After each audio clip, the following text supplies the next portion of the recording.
ತಾಲೂಕಿಗೆ ಒಬ್ಬ ಪೀಡನ್ನ ಆಯ್ಕೆ ಮಾಡಿದ್ವಿ. ದತ್ತಾತ್ರೇಯ ಮುದ್ರೋಳ್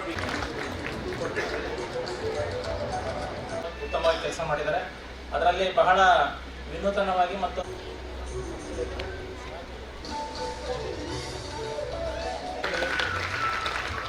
ಹಾಗೆ ಶ್ರೀಮತಿ ಲತಾ ಚಂಡ್ಕಾಪುರ್, ಗ್ರಾಮ ಪಂಚಾಯತ್ ಚಂಡ್ಕಾಪುರ್.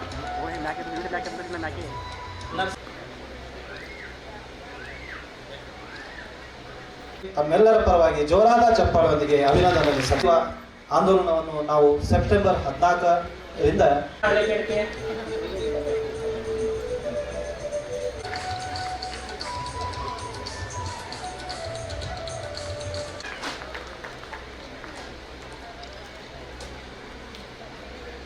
ಕೊಡ್ತಾ ಇದ್ದಾರೆ.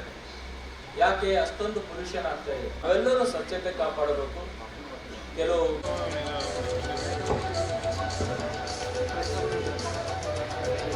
ಇಲ್ಲ, ಅಲ್ಲಿ ಕೂಡ ನೀವು ಪೂರ ಮಾಡಬೇಕು, ಕಂಪ್ಲೀಟ್ ಮಾಡ್ಬೇಕಂತ ತಮ್ಮೆಲ್ಲರಿಗೆ ಹೇಳಿ, ಏನ್ ನಮ್ಮ ನರೇಂದ್ರ ಮೋದಿ ಅವರು ನಮ್ಮ ದೇಶ ಸ್ವಚ್ಛ ಇರ್ಬೇಕಂತ ಪ್ರಯತ್ನ ಮಾಡ್ತಾ ಇದ್ದಾರೆ. ಅದಕ್ಕೆಲ್ಲ ನಾವು ನೀವು ಕೈ ಜೋಡಿಸೋಣ. ಸ್ವಚ್ಛತೆ ಇಡೀ ದೇಶ, ರಾಜ್ಯ ನಮ್ಮ ಮನೆಯಲ್ಲಿ ಶುರು ಮಾಡೋಣ.